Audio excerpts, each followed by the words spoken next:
Welcome back. I say back, but this is actually the first time that we're calling this the Alex Yeater Show. Today, I'm sitting down with Sam Lawton. Sam is a business owner, entrepreneur, and mentor who started a chimney company out of Indianapolis back in 2014 with zero experience, which is just crazy that it's like, hey, let's do a chimney company. So I'm excited to hear about that. He built it from the ground up through sheer grit, successfully sold it this year. But beyond the business, Sam is a worship leader, a man of deep faith, and someone who is actively engaging with other men to encourage them to make disciples, serve their community, and live counterculturally. Excited to talk about that as well. He's got a really unique perspective on what it means to win in business and in life. And if you're going to get a lot out of, you are going to get a lot out of this. Sam, welcome to the show. Thanks. It's awesome to be here. Yeah, man. I appreciate it. Sam and I got introduced at a prayer event at his business, so that was a fun way. Ago. Yeah, fun way to get introduced. And I think I reminded you when we were over at Guy East's house the other day that I reference that all the time, and the reason that I reference that is a buddy of mine that was with me was in like severe back pain, and some of the prayer team prayed over him, and God healed his back, which was like awesome, right? Yes. So, and the reason I share that story is because like I remember I had like zero faith that it was going to actually happen, because I was like, I felt like I'm the one that brought it up, and I felt like I was being put on the spot, and it was like early on in my like faith journey. So it was a very powerful moment for me, and so that had to be really transformative. Oh yeah. I was like, holy cow, yeah, really awesome. But we're going to spend some time talking about what's going on today. Talk about your origin story with the business, and what you're working on and where you want to go. So thanks again for coming on the show. And let's start with like today, right? Like you just successfully exited your business. What was that like? How long did it take from beginning those conversations to where you got today with the exit? Because I know those processes can take a while. I think relatively speaking, the exit was pretty fast. Conversations started happening in October of last year. Okay. In 25. Very lightweight conversations, and then exit was actually on April 16th. Okay. Got it. After going under a letter of intent and contractual obligation, it really was only about a 2 to 2.5 month process. Nice. So pretty speedily. And that was because there was so much hard work that was put in on the front end before going under contract. A lot of due diligence, a lot of carve outs, and just healthy conversations, both with attorneys and the buyer, just to make sure that both sides were going to win in the deal. Right. Absolutely. So by the time we got under contract, while there still was plenty that needed to be worked out, a lot of the main bullet points had been worked through. Okay. And did you list it with a broker, or was this somebody that you already had connections with? No, I wasn't a fan of giving up 10% of the deal. And why not? No, I'm kidding. That actually is a whole topic in of itself. I think there's a time and a place for a broker, but if the opportunity's been given to avoid going that route, obviously that's a big chunk of money. Gotcha. And then what have you been doing with your time since April 16th? Oh man, sleeping and breathing. Doing absolutely nothing. Where do I start? So something that has really resonated with me is this idea of soul rest. And I think all of us are chasing peace. At the end of the day, what all of us really want is we want peace. And that looks like satisfaction in what you're doing. That looks like fulfillment in what you're doing, peace in the family, peace in the home, and peace at work. And so one thing that throws people off when they come and ask me, so what now? What are you doing? Right. Is when I say to them, I'm in a season right now of soul rest. Yeah. And I'm being led by the still waters, as it says in Psalms. And so that puts people off guard a little bit, because they're not expecting that. And that really stems from this idea of being counterculture. This idea that society tells us that unless we're being productive, unless we're delivering value to the marketplace, you have no worth. Right. And you and I both know that just couldn't be further from the truth. And I think there's great importance to entering in a season. And depending on how long or short that is largely going to come down to conviction and God's leading.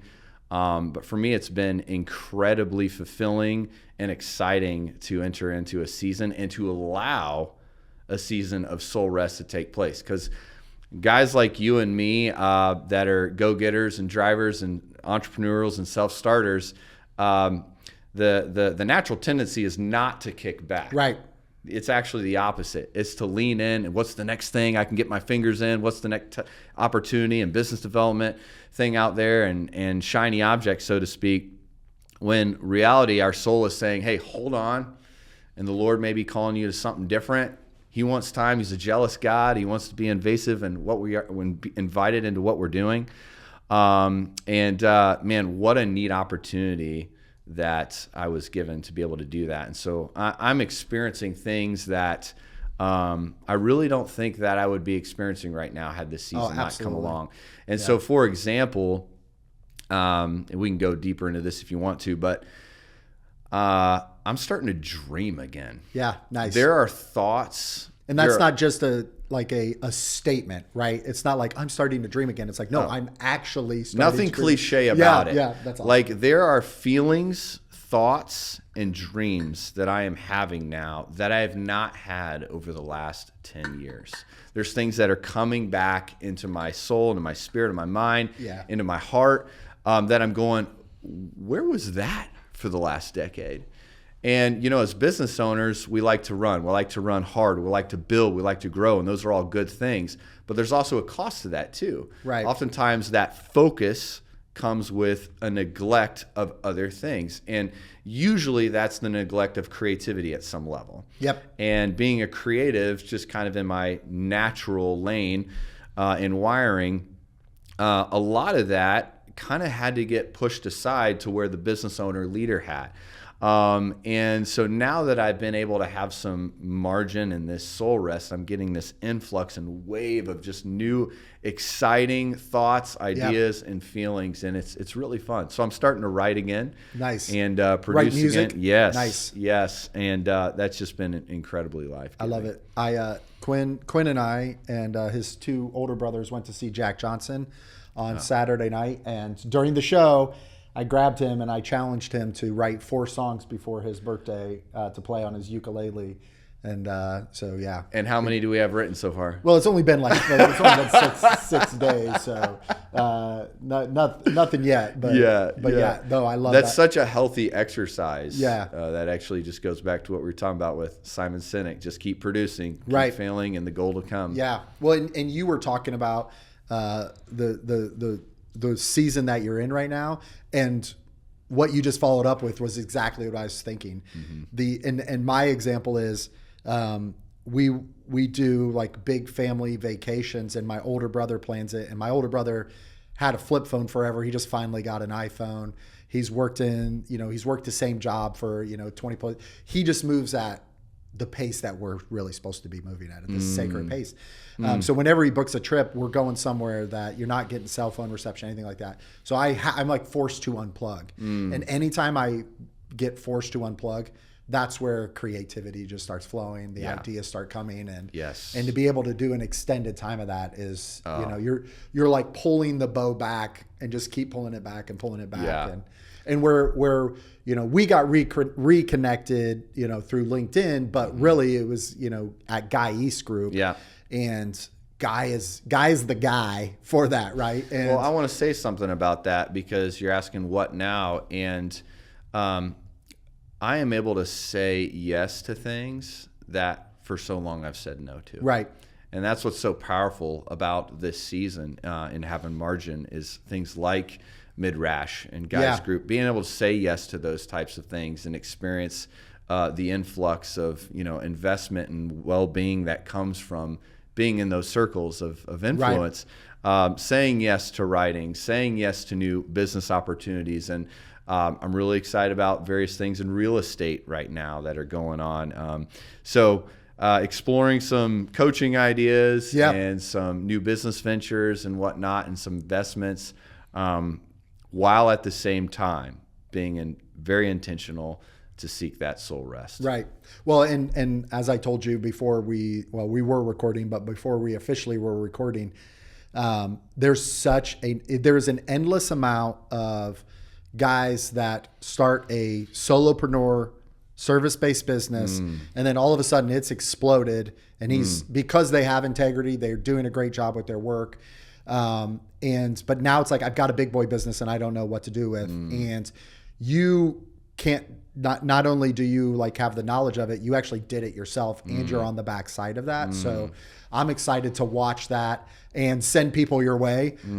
Because, my entrepreneurial or my evangelistic outreach is to help Kingdom Mind business owners expand their business, right? So I want to help more good guys win. Come on. And there's a lot of like Kingdom Minded service-based business owners that feel like they're doing business by themselves, and there's a lot of market to grab on the other side. So I'm excited to see you step into your calling and have a lot of fun with it. And guess what? You get to intentionally design it from the beginning, not like, I'm sure you were 7-8 years into your business and you were like, man, I wish I could create. It's like, how do I unwind this? So let's go back to where you had the harebrained idea to start a business. But back in, what was that, 2014? 2014. Okay, yeah. Walk me through that story. Yeah, so my real background is in music, actually. Okay. So I started being classically trained on the violin at age 5. Nice. And to try to keep a very long story short, that then transpired into me picking up the guitar in middle school, drums in high school, and then culminating all three to starting bands, playing in bands. I started a small recording studio business, was producing local talent in that. Went to Anderson University and got a music business degree, which gave me more exposure to better talent and did more producing there. Actually toured on the road with a country artist for a year and a half professionally, which was an absolute blast, and then had my own band and was continued to just do the whole producing lifestyle. And hit a season in my life where I really felt like kind of my music dreams and aspirations weren't going the direction I wanted to. The music career is an interesting space because you can have the best talent, the best songs, but if you don't have the network and connections, right, there's a good chance it's not going to amount to much. And so it really is a true grind. And I just hit a point where my brain and just my overall just psyche was starving for something very different. It was like I needed a reset. I needed a detox. And so what better way to do that than to just do some good old blue collar hard work, right? And so I had an acquaintance who had a chimney business. I called and hit him up and said, I just need something. Can you offer me a job? And I entered this business as a waterproofing technician. Okay, so I would apply water repellent to chimneys, and it was a really interesting role because I got to see a side of the city and homes that the average person doesn't see every day, because I'm working at heights constantly. And so there was something really intoxicating about that, really exciting about that. And then with that, it was accompanied with in-home interactions with people. And so I need to be careful what I say here because it's a small world. But basically, that whole experience came to a very abrupt end. I was fired because I was a part-timer. That particular company had entered into some turbulence, and so me and several others were let go. So when I was let go, I really didn't know where I was going to go, what I was going to do. And there was aspects of that company culture and the chimney industry in general that were pretty intriguing. And so it was actually a conversation with my dad late one night, and I was just kind of spilling my guts, just saying, I don't know what I'm going to do. I don't want to go back to teaching lessons and doing this. Not that there's anything wrong with that. I just didn't want to do that. And we just crunched some napkin numbers. And my dad asked me if I could see myself continuing to do something like what I was doing. if I enjoyed any aspect of what I was doing, which went from being like a water repellent technician to I'll just call a very entry-level chimney sweep. I really received no real training. And I said, you know what? I got nothing to lose. Right. Just to give you some hard numbers to work with here, I had about $9,000 in my bank account. I had a Ford Taurus X, which was not the sedan. It was more of like a hatchback SUV kind of a thing. And I took what I knew, which was only really a creative background. And from my music background, I already knew how to build websites. I already knew how to do a little bit with marketing. I knew how to develop a brand. In music, you also kind of sell yourself. You sell yourself to your audience and to your manager and to the studios. And so I kind of I was able to apply that background. And so day one, when I said, you know what, I got nothing to lose here, everything to gain. I want to see if it's possible to build a business grassroots style without leveraging any kind of third-party outlet. Yeah. And so I just wanted to know if there was still a place for honest service in the marketplace. And so what I mean by that is literally day one, after I crafted my brand and my business card and my look and pitch, I went and door knocked. Nice. And I was knocking hundreds of doors locally. I remember so clearly my second day in business, I knocked a neighborhood close to where I was living at the time. And a gentleman opened the door and I gave him my 30-second pitch, and he stopped and he looked back and he said, well, you're just the man I'm looking for. And I thought it was at that moment, it was somebody's going to say yes? Yes. It got real at that moment. Tunnel vision settled in. My eyes went straight up to the chimney. I instantly started praying, God, please help me help this man. Yeah. Right. Thankfully, at that moment, when I went in and did some investigating, I knew what his problem was. It was, out of the 35 things it could be, fortunately, it was like the one or two things I actually knew. Right. Keep in mind, starting my business, I really didn't know much of anything. It was totally the school of hard knocks and self-training. So I went out there and I just made it my mission to whoever I was given the opportunity to serve, to do that at a high level and with excellence. And so really my story is a rinse and repeat of that first experience. And where my business was able to grow early on was from the 5-star review from Google. Mm-hmm. At that point in time, keep in mind this was back in 2014, Google reviews had literally just launched. Wow. Everyone at the time was right in the Angie's List train. Mm-hmm. That's what everyone was about. Angie's List. And I thought, there's this interesting new thing going on over here called the Google review. I think that's probably where everyone's going to start searching for business. Yep. And that's where I went. So I poured all my effort into asking for the review there instead of Angie's List. And my organic traffic just grew. Yeah.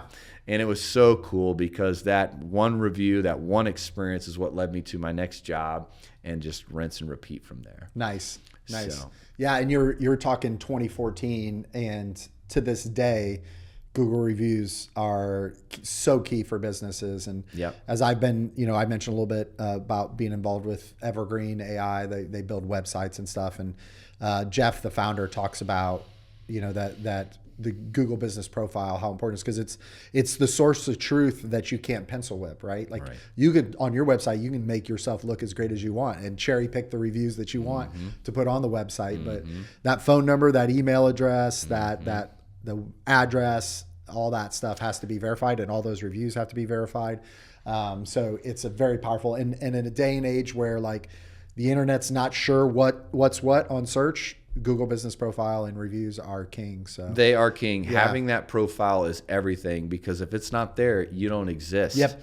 And in an industry like mine, you're not thinking, you're probably thinking about your lawn just about every day. When you pull into your driveway, when you leave the house, you're kind of glancing over and you're thinking about that, lawn care, cutting the grass, whatever.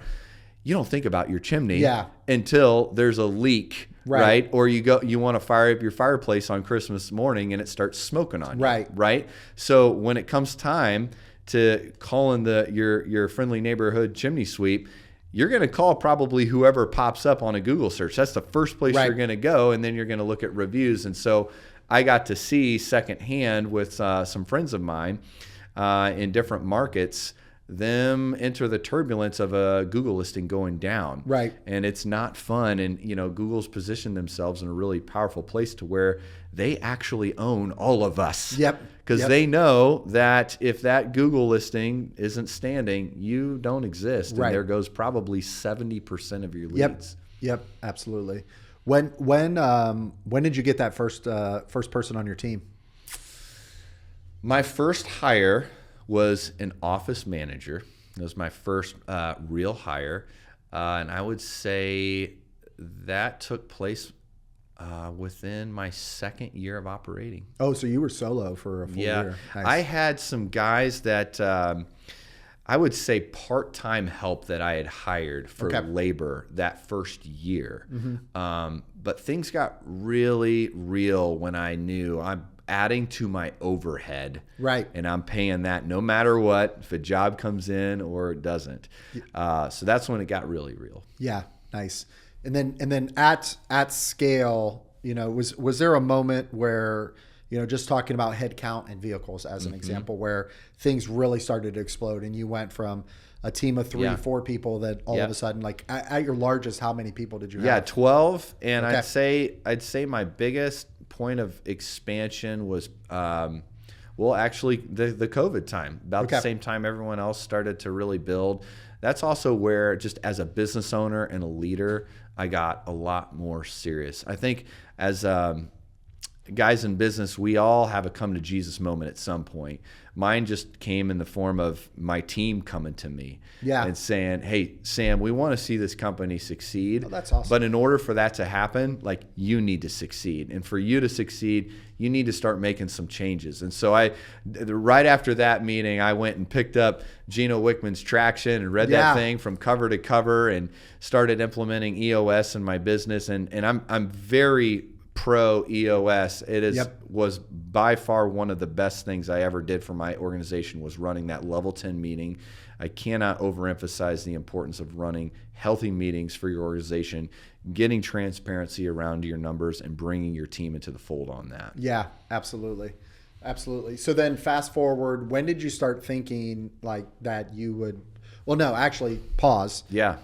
Because I want to applaud your father, right? Like the fact that your father was intentional and, being there for his son, and being wise counsel. Yes. He'd obviously earned the right in your life that you actually wanted to go to him. So so well done, Dad. Yes, well done, Dad. Yeah, that's awesome. I just to give us some more fun facts here. That conversation really started with not only me just kind of singing the blues over job loss, but also asking my dad, because he was a dentist. Okay.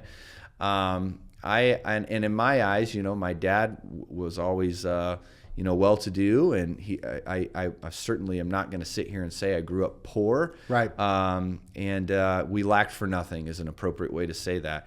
And so I'd look to my dad and I'd say, Dad, how do I make $100,000? Right. And he said to me, "You need to own your own business." Yeah. Amen. Well, times have changed, but it's not the only way to make $100,000, of course. Right. But that just stuck with me, right? So now my phrase is, getting fired was the best thing that ever happened to me, because it's translated to more than $100,000. Right. Yeah. And you talked about your team coming to you and really calling out that greatness inside of you. Yes. Everything rises and falls on leadership. Yes. You're the ceiling of the company, goodness. and guess what? You're allowed to raise, and then the rest of the team's going to raise with you. It is so true. Other than Traction, EOS, I know we have some of the same mentors in our lives, but what were some of the other catalysts for that growth for you? Yeah, 100%. I cannot overstate the importance of having a coach in your corner. Right? Having that coach that can, in your darkest moment, in your lowest valley, can say, "Is it really that bad?" Right. Or get you focused on where you're heading. Right. So I had a really great coach, Ray Hilbert. He really helped me for a period of about 3 years and pulled me through some some dark times, and I'm grateful for that man and his role in my life at that time. Also, I cannot overstate the importance of being in a cohort. Okay, something like a Truth at Work or a Kingdom Factor or an industry-specific cohort. Right. I was part of one called Accelerator, which was designed specifically for the chimney and masonry industry, and met with bright leaders that had operations all across the country. And then being able to visit their facility. I think there's also great value in being in groups like BNI, in any kind of networking group or workshop where you can get accountability and ideas to be innovative. Podcasts were very big for me as well.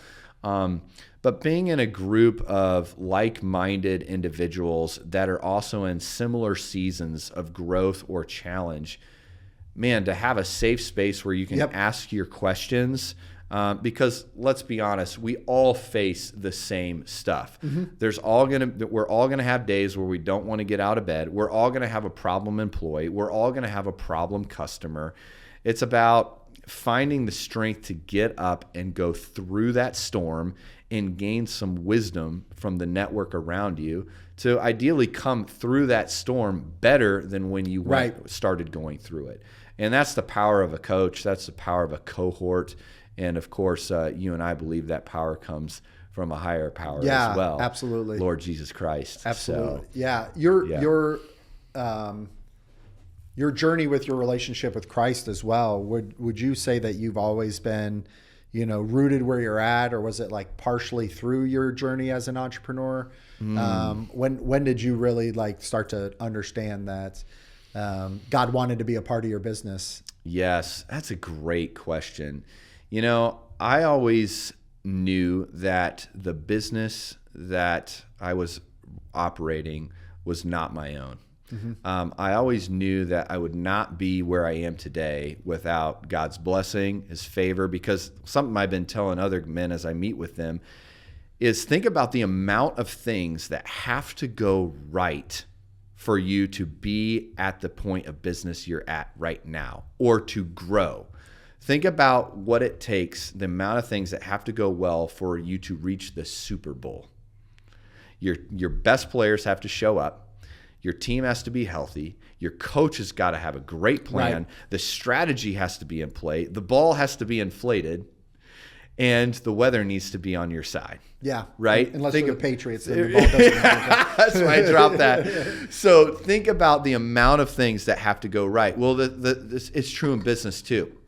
If all of a sudden I'm struck with a major health issue, the business is going to suffer. Right. Because my leadership capacity is going to suffer. There's power in leadership presence. If I'm not present, there's going to be some suffering, right? So that's just one thing out of so many. And I think as time went on, and as the bigger your business gets, the more you realize you depend on your people, your processes, and a higher power to make this thing work. And so I recognized, I'm not going to say that I did it perfectly by any means. I certainly have my own brokenness and have needed reconciliation at many levels. But I did recognize it was a huge opportunity for ministry. And there's nothing that brought me more joy than investing in the men and women that were around me, having one-on-one conversations with them kind of offline and hearing their story, and at times being able to plant seeds or encourage them in faith and in a relationship with Jesus, while at the same time also trying to just give them, we'll just call it good dad advice, right? Right, my boys, there's certainly that moment and feeling of like a fatherly figure at times, but just trying to help guys wade through the whirlwind of life. Life is hard. It's messy. It's tough. It throws nasty curveballs. I mean, I had guys that would work for me. They had just bought a used vehicle and off the lot, and within 2 months it was wrecked. Mm-hmm. And they are struggling to come up with the funds to find reliable transportation. And then they finally are able to acquire that reliable transportation just to have another gnarly accident happen to them again a few months later. And just walking through just the turbulence of life and the heaviness of life. Relationships, of course, is also huge. Just helping guys navigate relationships at home. While those things are hard, they're also so fulfilling when you can see lives changed and guys get on a solid foundation in moving forward. And so that's really what I'm passionate about, is helping people. One of our core values within our organization was help others succeed. And that has to extend beyond the boundaries of business. That has to extend beyond top line success, bottom line success, and sales numbers. It has to. And I think when you're in leadership and you're given individuals to care for, man, that's one of the most rewarding aspects of it all. Yeah, that's good. Yeah, we're called to steward them as well, right? Just like we're called to steward our finances, our family, our relationships, stuff like that. You know, that falls under that. One of the things that you're passionate about, and I'm excited to talk about some like tactical and your thought process with it, is sales, right? Mm-hmm. And you're, you know, you mentioned earlier about you started your business door knocking. Yes. And but you know, like I'm in a relationship with lots of different small business owners, service-based business owners. Mm-hmm. Everybody relies on leads and sales. And you know, what's your, you know, what's either like your philosophy or, you know, why do you feel like that's something that you excel at? Maximizing your conviction while staying in your lane of authenticity. That's my key phrase. There are so many guys that go into sales or fall into sales that lack the conviction and confidence needed to be able and present a worthwhile product. If you truly believe you have something that is good, that delivers value and solves a problem, you should have confidence in that. And while at the same time not turning into this sleazy sales guy, right? The stereotypical salesman, but instead use your God-given gifts to stay in your lane of authenticity. I think there is such a gap, and as you have recognized gaps in business ownership, I've done so in sales and seen there are so many technicians, sales technicians, and in-home sales people and service providers that are missing it. They're missing it for themselves, they're missing it for their clients, and they're missing it for their employers. And so I was just given a really unique decade to witness this, not only in my own industries, but in all trades industries, all home service.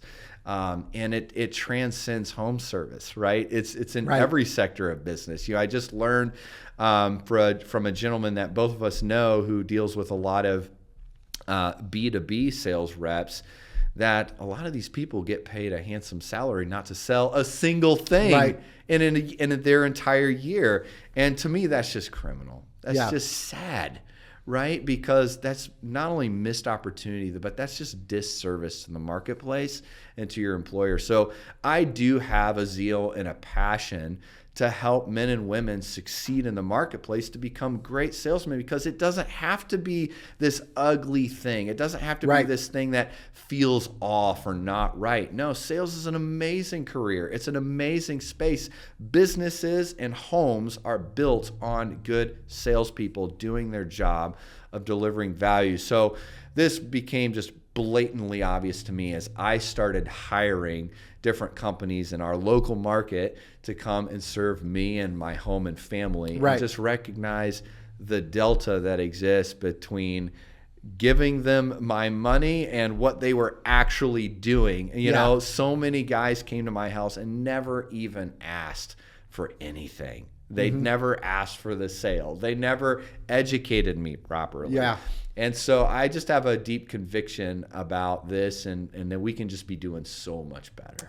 There is a, you know, you can grow your business by getting more customers to say yes, converting the customers you're already talking to at a higher percentage, raising your price points, right? But one of my favorite ones to explore with people is like, okay, if you're seeing 100 customers a month and you're converting 15, how do we get that up to 25? Right? Like what's your sales process look like? What's your follow-up look like? Or are you handling a single objection? Right. As soon as the first objection gets tossed out, 99% of the guys out there want to run. Yeah, it's like Tommy Boy. Have you seen that with Tommy Boy? I've not. No. Oh my gosh. Yeah, I need to go watch it. Yes, now. you do. I got to add it to my portfolio. Yeah, it's he just like that first objection. He's like, okay, and he just is walking right out the door before he learns that it's like, no, you got to try to actually overcome that objection. But yeah. So that's where my conviction lies, and that is one of many things right now that I am both exploring and already starting to work towards. Is sales coaching. And very excited about that avenue. Yeah. That's awesome. Real quick, I want to go back to something we were talking about earlier. This investing in the people that are in your care and how that relates to business. Actually, I wrote this down from our friend Guy East. He said something so profound that I just think needs to be promoted, and that is, your ability to transform people's lives has nothing to do with the size of your business, your revenue, or your net. It has to do with your obedience. That's so good. Yeah. Wow. Yep. What are we doing? Right. Are we being faithful with what we're given, or are we being obsessed with the size or lack thereof of your business? Yeah. Yeah. And Guy just moves at such a sacred pace, right? We've gotten to a place now where my family, we do a great job of doing church life, business, community, all things together. You know, all the boys have their own business ventures. Yeah. And, we all kind of help each other out with them. Quinn's off the hook tomorrow, but tomorrow I'm probably going to be helping my oldest set up for the farmer's market and tear down for the farmer's market. Oh, that's great. But Quinn's usually chipping in to help with that. And, whatever that looks like. But Guy's doing that. Guy's realized that, and his kids are little.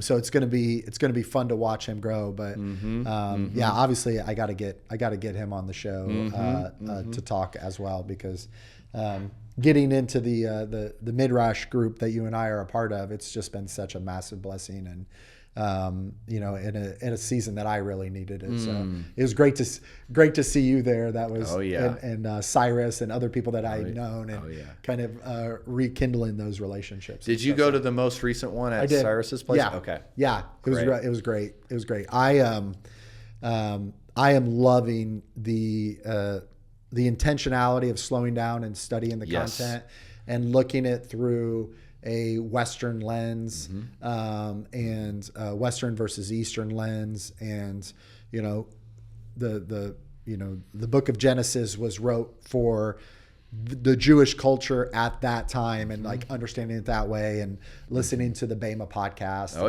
All that stuff, and like having conversations that, you don't typically have, about scripture and stuff. So it's my jam. I absolutely love it. It gets me excited about reading scripture. Yeah. So. It is a very neat way to study scripture. Yeah. And understanding more of the Jewish culture and perspective behind what we're reading. Yeah. Yeah. All right. So we're getting to the point to where you've exited your business, coming back to that, right? Did you have were they working with lenders, lawyers, all that kind of fun stuff?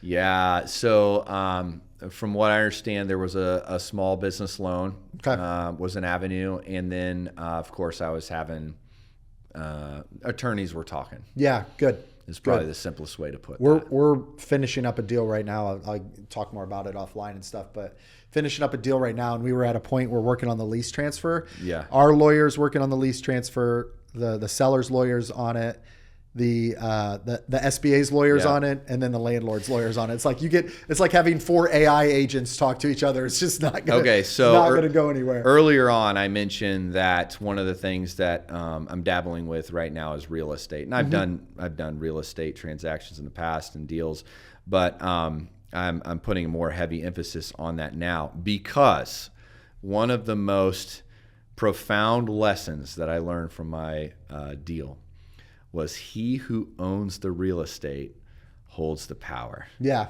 Because the only thing that delayed our deal from closing sooner was the landlord.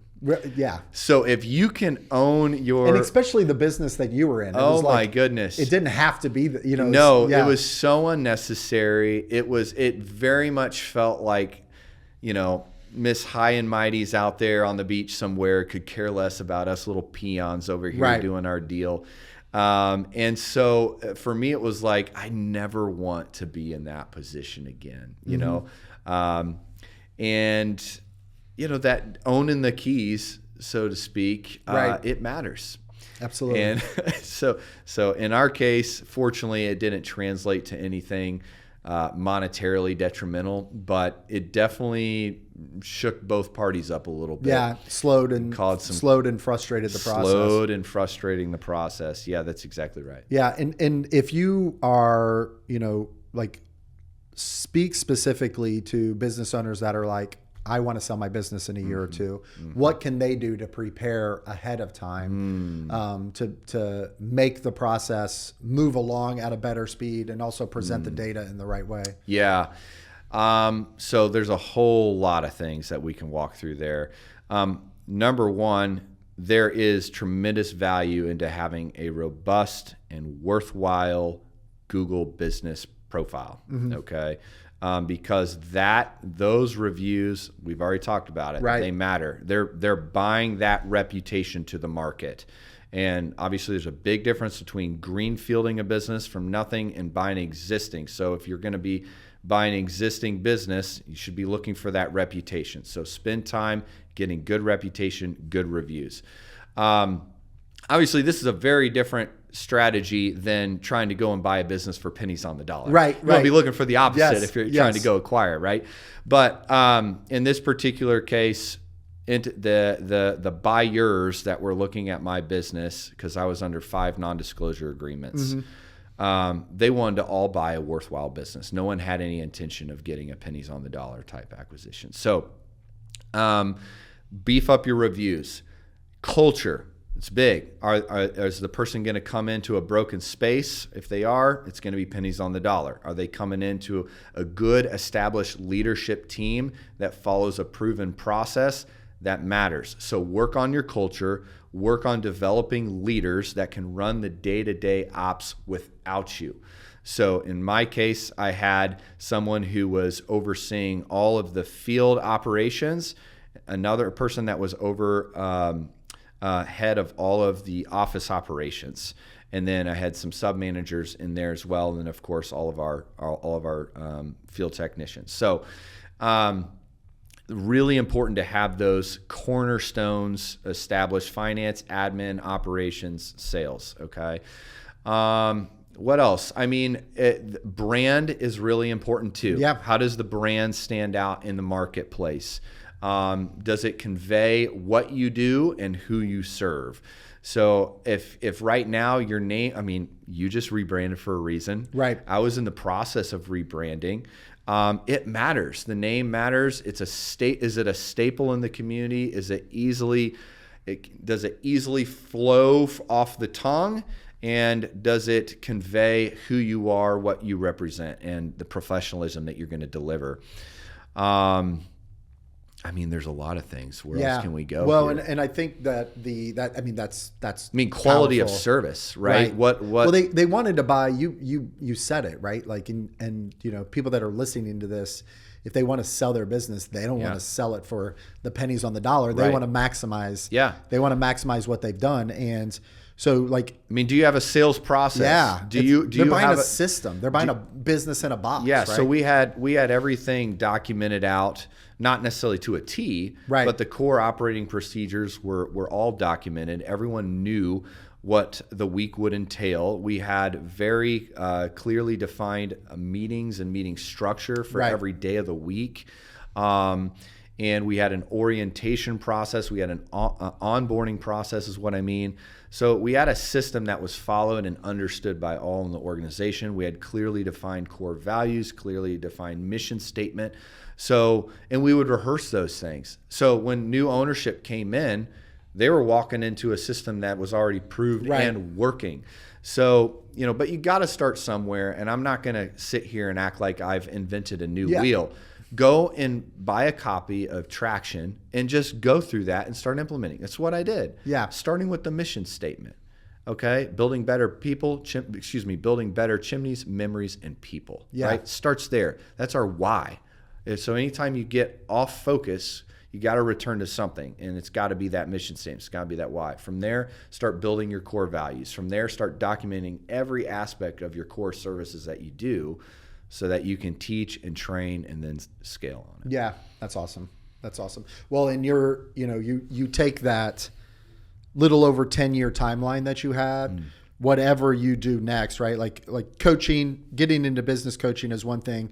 If you start up another business, that can be an asset that you can exit, whether you're buying it or selling it. You're going to compress that 10 years and know, and get it down to a 2-year. And brand. That's exactly right. You're talking about brand. I have a buddy that I just met with this week that has been doing, roofing and repair type stuff as a side hustle and doing okay with it. And he's like, I think I'm ready to actually turn this into a company. Yeah. And I told him, I was like, number one, integrity wins. Like I've been saying that's been like my theme. I feel like the last couple of weeks, it's like integrity wins in a world that like has less and less integrity over time. Integrity is going to win, right? There's this opportunity to build a brand, and build a website and build search and all that stuff, because like it's all been shaken up and it's kind of a level playing field right now. Google my business profile. And I love when service-based businesses, I helped a kid that had a lawn care company do this. They take what they're passionate about and they build a brand that models who they are, but almost gives it like a classic look as well, right? So it stands out in the marketplace, but it looks like really clean. And then you deliver with integrity, and got to have a business that actually people want to spend money on. And stuff. But are you delivering value to the marketplace? Yeah, that's really the main question that we all have to be asking, and that's really what's going to make your business attractive or not. Are you delivering true value that can be recognized to the marketplace? And that can come in the form of any service. Right. So that would be kind of where we start if I was to help a business owner right now that wants to eventually get to a point where they sell, is let's just look at your value proposition. What are you doing to the market right now that makes you worth being purchased? Right. Absolutely. And starting there. Absolutely. Got some fun rapid fire questions for you. Okay, sure. Not sure if you're a coffee guy or not, but what's your like go-to coffee shop place that if you're meeting with somebody you want to go meet up at? Oh man, recently I've been getting into Rivet in Westfield. Okay, yeah. I enjoy that, but I'm probably going to give you an answer that you won't like, but I am a Starbucks guy. Yeah. Recently, I've been buying their whole bean and self-grinding at home. And cut the tape. It is. Cut the tape. No, I'm kidding. Yeah, man. Yeah. I don't know. It's just good. Yeah. Yeah. That's awesome. What, do you live Westfield-ish area? Carmel area? Yep. Okay. Gotcha. Yeah. Awesome. But I mean, I'm right there on that Carmel Westfield line. Okay. So it's nothing for me to, I'm in Westfield all the time. Got it. Yeah. Rivets. Very good. Rivets incredible. Yeah. What about date night? What's your favorite restaurant to go off to? Oh, hands down Delivery downtown. Okay. Off College near Mass Ave. Yeah. There has never been a single meal or dish there that has ever disappointed. So nice. Yeah, we love that. Yeah. And then you guys have kids? We do. 2 children. How old are they? 5 and 2. Okay. So I'm very much still in it. Nice. Feel like still a young new dad. Yeah. And every day is interesting with my daughter. She is high energy. Right. She is. She's gonna be the next American Idol. Yeah. There She's like singing all the time, dancing all the time. Dad, give me the microphone. Dad, can I go on stage? Right.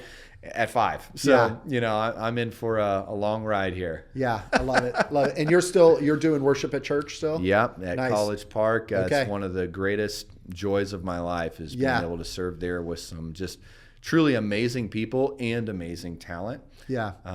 Whose hearts are all in the right place. And then are you doing drums, guitar, singing, so or all the above? Part of the reason why I enjoy it so much is they leverage all the gifts that I've been given. So 80% of the time I'm singing and leading while playing acoustic guitar. But then the other 20 I get to play drums or lead electric guitar and recently I've been asking them to throw me on bass because I want to slap some bass. You want to slap at the bass? Slap at the bass. That's awesome. And then are you still doing some worship events or anything outside of the church setting?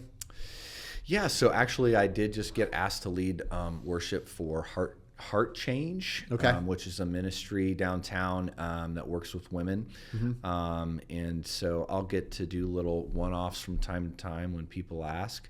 And that's one of those things that